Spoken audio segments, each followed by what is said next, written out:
Very well, and Smart 24 TV, you're watching. Thank you for keeping us tuned in. And also, you're watching Smart Means Business. I'm Rita Cabanyero with Joram Posonko right here. And we're also continuing to discuss and look at different issues that opened up the year, as we are also looking out for opening out the economy, or opening the economy and a sustainable living in our country. But this also is coming along with challenges for those making business or making a living around Kampala city in regards to street vending and also street hawking from different areas, especially for downtown. We have seen police interacting, we have seen enforcers like Smart City and KCCA tried to say they do not know them and they are not in cooperation with them. But we're going to dive into more what the fate of street hawking or street vending is, and whereafter what also is coming along with that. Maybe you're going to have a future around Kampala or outside the outskirts of the city. The smart city part of it is a smart city.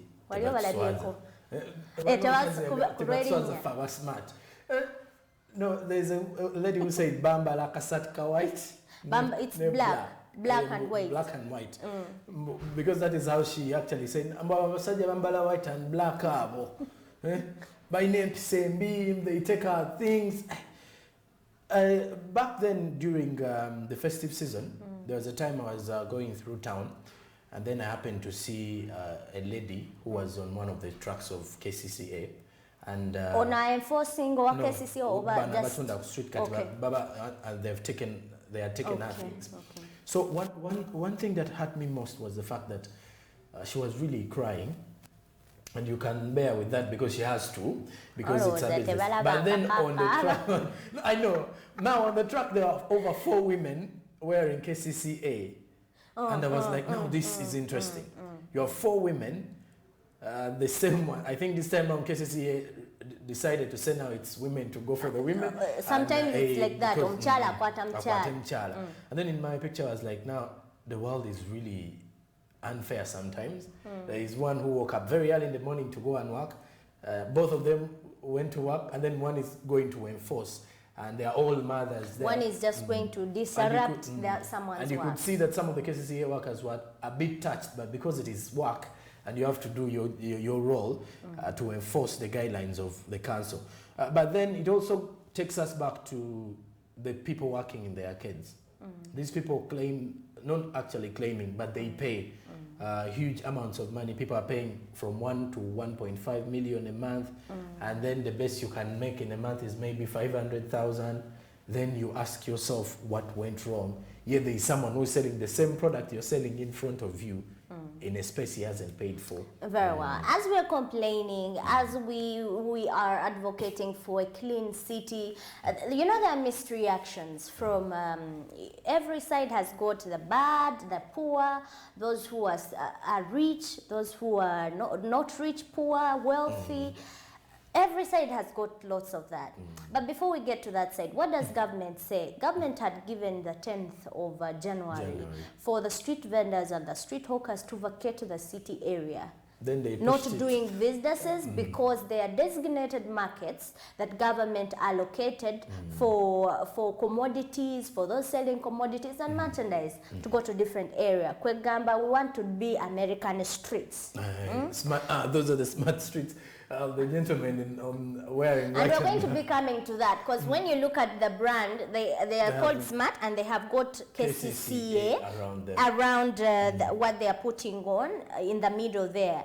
But like I was saying, so the government, because there was a lot of resistance during that enforcement around town, so people trying to advocate, and now they were buying time. So it comes again, headed by KCCA, to give them time again to, they lifted the dates from 10th now to 17th to vacate the city area. Then 17th came. But still there was resistance from the people. Yes, so, like, I want to come to something, Paul. Like, so when they give you 10th, they give you 10th because it's not yet 10th. So government agamba nga 10 January ogujja mwenna muvire chibuga like mugenda mu bifo ebyenjawulo markets so that you sell from there. And we say, we will not. And they give you an extended date of 17th. Here are some of the things. Like number one, planning. Okay. To me, from my opinion, like if it were me, instead of making sound, instead of making noise, I would be planning at that time. Like number one, planning. Number two, being patient. And number three, how do I say interactions? Like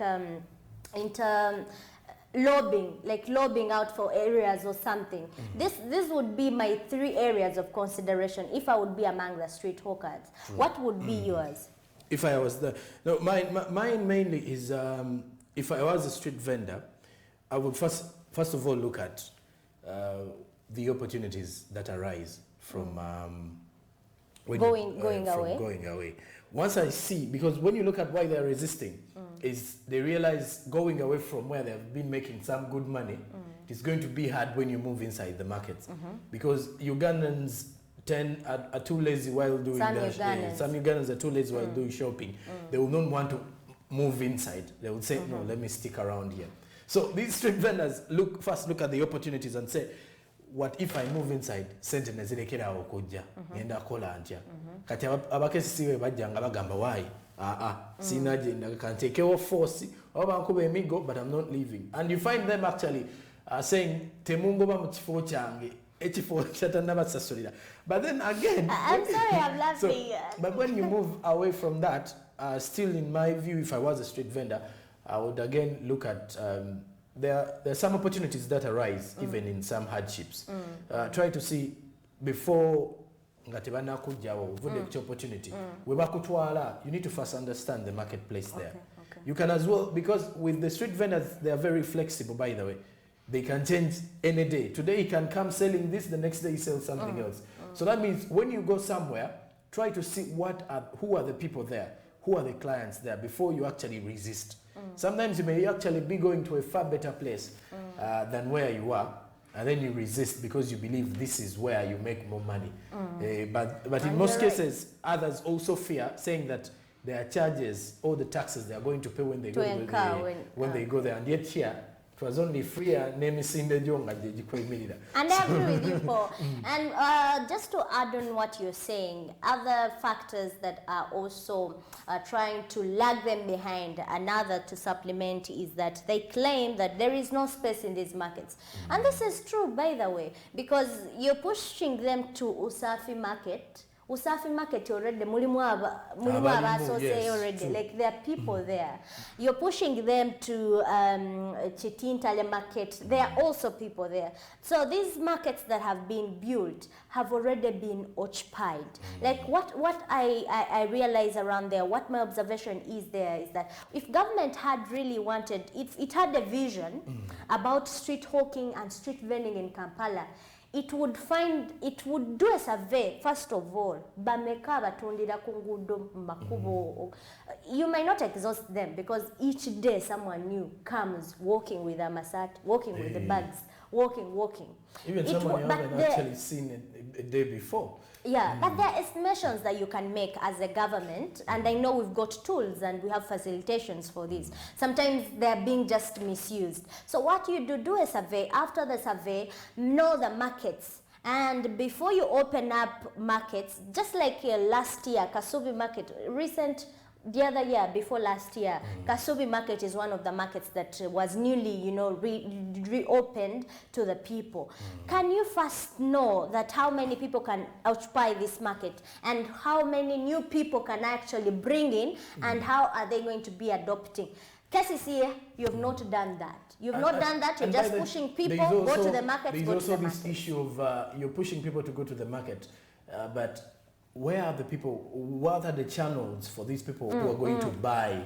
How are they going to access these markets? A very important issue there. Because when I look at, there is a Usafi market. It is actually in between two roads. Is it a roundabout even? Next to a roundabout, next to a junction. There is no parking. There is no parking. There is no way someone is going to cross over to go to the next market. So which actually move into the gate. as you're crossing, there is a vehicle moving at any one time. Other vehicles around here are not disciplined at all. The vehicle driver, some of them. Someone just hits you and is like, so and you're like, hey, what is wrong? So I think among those issues, KCC should work on also the markets. Where are the markets that you're sending these people? Now, if you look at the Usafi, people who are going to town, they use the same route, and then there is an entrance there. So vehicles are passing. There is a junction. In front of the junction, there is a roundabout. And when you move the other side, as you're heading to Chisenyi, there are 2 roads as well. So there is, as you're moving out of the market, there is a vehicle passing.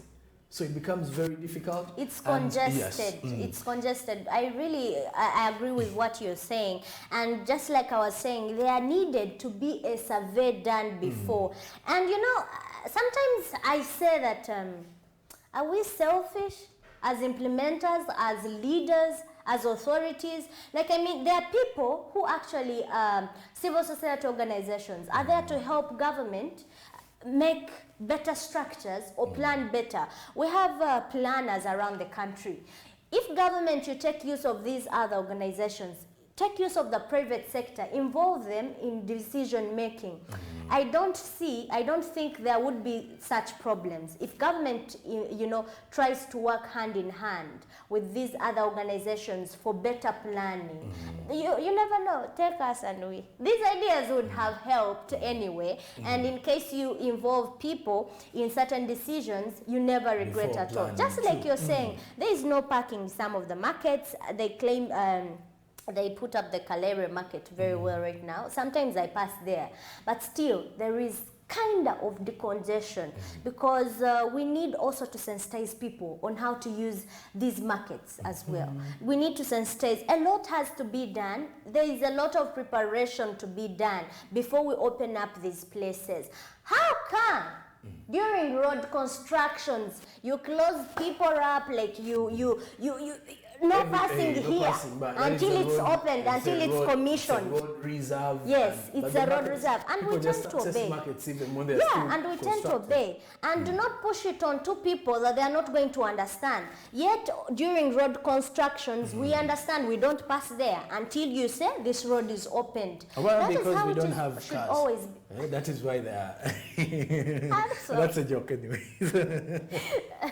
But back on the street vending, back to the how can I say, to the management and to the claims coming out during enforcement. Back to the smart city, beating up people. Twala tugende is in my language. I don't know. I want to say something in Kiswahili, but I'm still limited by just one statement. So I will not say that. You may crush in the statements. I may crush in the statements. Your choice of words may crush. But honestly, I was in a town. I was around Mini Price. There is that police of Mini Price. You know, now I take away Talao and police bees there.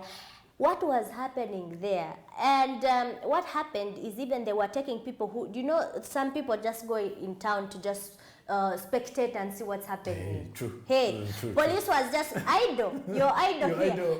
Like they were just even putting people on the van, even those who had come to see, because such kind of people bring mixed reactions, and at the same point they may result into a demonstration. So enforcers were also, you know, people, making them get on the vehicle by force. People just wake up and move to town because he knows once, you know, there is this mystery. I don't know whether it's a false myth, but whenever you go to town, there are high chances of you getting money. If you like, no, of getting money, like you can move to town with only 1,000.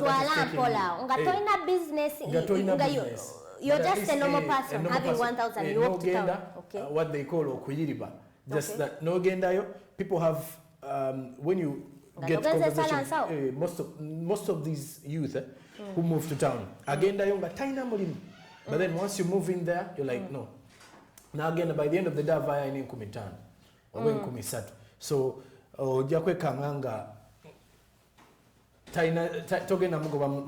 so when you talk about the idle situation, there are a lot of people in the city who don't have anywhere to work from, but he wakes up very early in the morning to just go in the city to try to and think they start pickpocketing because now alaba obude bugenze tanafuna. And I don't know how really government is going to control that. And just speaking of that, we have street kids around who are, like you're saying, people who have nowhere to be, they just, but not nowhere to be. Actually, government set up a facility, if I'm to remember, led by, is it Honorable, the one taking care of kids? Niramba Shishi. Aina kazigo waneno mkazi. Anela bidelinya. I've just forgotten. Natuala change. Natuala. So they've got a facility for street kids, but I think maybe Batwala Baba some claims say because that, not my words. By the way, there was also a time on the New Year's, I happened to move very early in the morning at around 4 a.m. In town. Now I was moving from the end. Yes, I was moving from the ends of Naguru, moving in town. Once I reached town, there was something shocking that I got to understand and realize that there are certain things that people in government don't know and really need to know. Is that there are a number of people on the issue of street vendors and hawkers that we are mentioning that sleep on the streets. Ebyokutunda bakozesa byakutunda. In fact, there were mothers and fathers. And you see these doors of the arcades that are more of they have poles, they wash their clothing, then hang them on those poles. Then after they lay down in sacks and that, and very early in the morning they wake up, get some refreshment somewhere. No, that is where they work from. Because I think so they wake up and wait for the people cleaning the streets, and then they put back their businesses. So as a way to survive, I think they only get a chance to move out of the city maybe over the weekend when he or she has made some money. So I think the other bigger challenge we have may not even be street people, rather street kids and that, but we have a number of Ugandans who are on the streets. So it shouldn't just be street vendors, street hawkers. We've got a number of people on streets. Because of the issue of rent, the economy is actually hitting them really hard. And that was a time when I realized that I really need to be thankful. Because once you have where you can actually lay, there are people out there on the streets. And just to supplement on what you were saying, Paul, sorry to interject. What you were saying, you wake up without even money and you're hoping to get money. This is how they get money. I've just remembered. Like, there are people who, have you ever wondered why people sell water? Like, they're just atambuza mazi, like he's selling water and drinks, soda wa lukumi. Have you ever seen people selling hand keys, handkerchiefs in the hands? Have you ever seen people selling belts? So this is what they do. They go to the wholesale shop. So the wholesaler or the retailer, or I think the wholesaler, so they make a deal. You sell, when you sell this amount, maybe olaba that box jar holdings ainako one bottle joka. I know so you have to sell off that, and after that, so you go back, they pay you that is approximately 1,000 or 2,000. Akusasidenya kongera mu 25, and then they add you another box. So you might find people just walking. So that is one of the reasons why KCCA is trying to say, do not walk. But there are people who do not own those businesses. Someone is just like Boba Sindika away from the city. Boba Sindika the entire business away. Because where you're sending them the markets, there is no one who is going in the market. People have merchandise. They are not going to tell you, okay, kwata matoke gano, take this banana otambuze. Kubana yeko agenda oli ataina za agenda kusasula matoke. Ngani agakuwa. Yageni mo. Ngani agakuwa. Okay, and we're still moving on, by the way, and we now hit on to advocating. What do you advocate for? What is something you want to see, Paul, around Kampala city? When you look at Dubai, that you're always curious about wanting to go. Anyone with a ticket, by the way, save him. He wants to go to Dubai. What is the picture of Kampala that you want to see? Share with us. Oh, the picture of Kampala. Recently, there was an interview with the mayor of Jinja South Division who said previously when Jennifer Musisi was still the ED. The ED. She was KCCA. She was actually holding issues. He said she was an autocrat in the way she was actually doing this. It was more of a kind of a dictatorial way, but they were making the city better. I think there was a time she made it look like she was a bad person to most of the street vendors.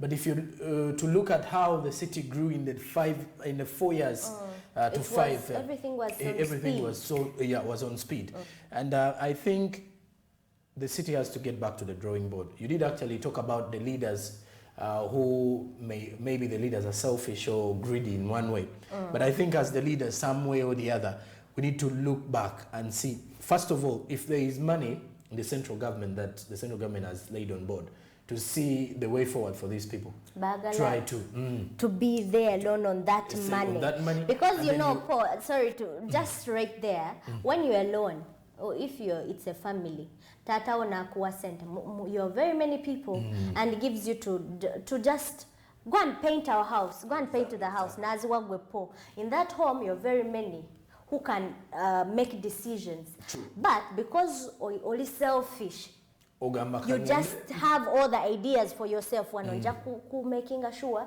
that 300 is going down, 200 is going down. No, but when you involve other people, of course there will be another expenditure because more ideas are coming in. Just continue. And with that, so for me, as I'm actually concluding with that, I feel the policymakers with the city council should actually get going with what is the way forward for these people. You're taking me off the street.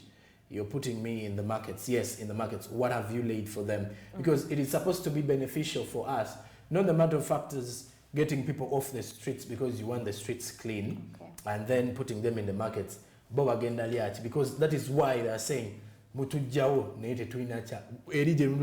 not going to eat anything. Very well. And just from me, as we conclude on this one, by the way, just to note for the record, we are not saying the leadership that is for KCCA right now is very poor. No, we are not meaning that. But we are we are trying to say, can you engage in more people for better planning of the city?